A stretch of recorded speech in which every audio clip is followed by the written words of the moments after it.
A national tragedy comes to the big screen.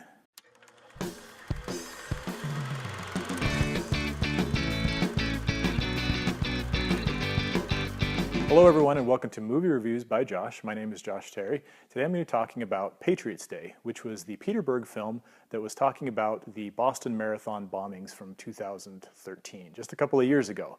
But now it has made it to the screen and Berg is doing it, which makes sense because Berg seems to be the guy to go to now for a lot of these kind of movies. It was just last fall, in fact, that he did Deepwater Horizon. He also did Lone Survivor, which I think a lot of people remember, which also had Mark Wahlberg in it.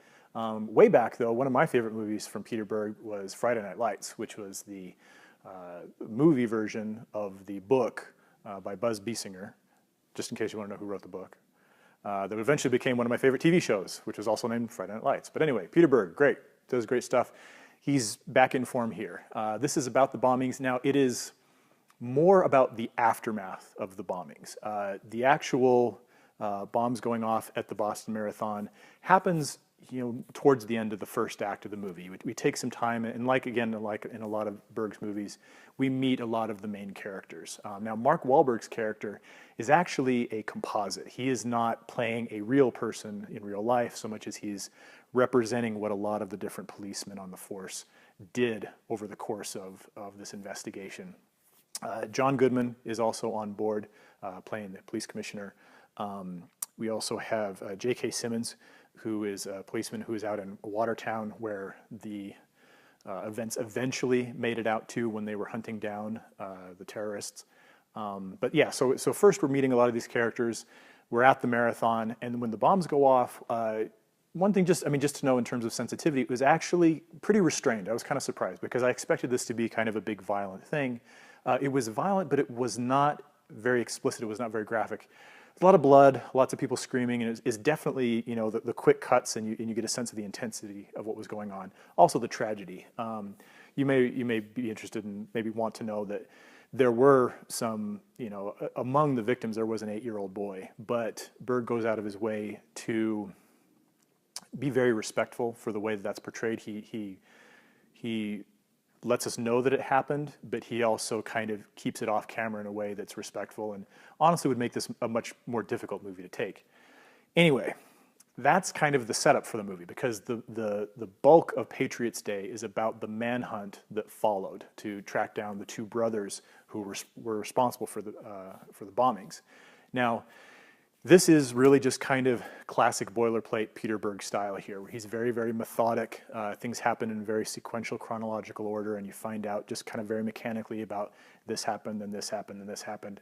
There was an unfortunate altercation with an MIT campus policeman who was killed, and eventually, of course, there was the showdown in Watertown, which is very, very dramatic. In fact, the violence and drama of the movie, I think, was actually more intense when the policemen are in the shootout with the two terrorists compared to the bombings themselves. Again, this is kind of a situation where you basically know the story, and so you kind of know how things turn out. What's really great, though, is in spite of that fact, it's still a very engaging, very suspenseful, and very, very powerful movie. At the same time, it's also kind of depressing because one of the themes that goes throughout the movie and that really kind of crystallizes in a conversation that Mark Wahlberg's character has towards the end is, well, we can take care of these guys, we can capture these perpetrators, but how do we stop this from happening again? How do we, is there a way to keep this from, happening again somewhere else? And there's kind of an ambiguous answer to that. There's kind of a feeling like, well, we know that tragedy brings out the best in us as Americans. That's one of the things that really comes out. And specifically with Boston, but I think that it really kind of has a broader message in that sense.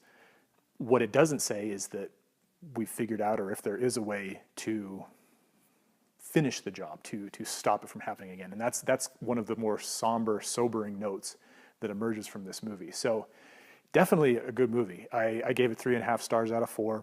So I really, really love Berg. If I do have a criticism of him, it's that a lot of times his movies are so focused on the story and in explaining what happened that you don't get quite as good of a feeling for who the people are who are going through the experience. But it's a minor criticism. If you like these kind of movies, I think you're really going to enjoy this one. It is rated R for quite a bit of language, quite a lot of R-rated language. The violence, again, feels more restrained than I expected it to be. It's still on the graphic side and the bloody side, and certainly kind of on the brutal side, especially with the showdown later in the movie. But I think out of respect for the people who actually were involved in that, I think Berg kind of held back, and I think that was to a good effect. Not really any sexual content at all. So thanks again for watching. Be sure to subscribe on your way out and keep your notifications on so you can find our new films as soon as they are posted. We'd like to thank our friends at Rockagator, our loyal sponsor and makers of fine waterproof backpacks. So until next time, we'll see ya.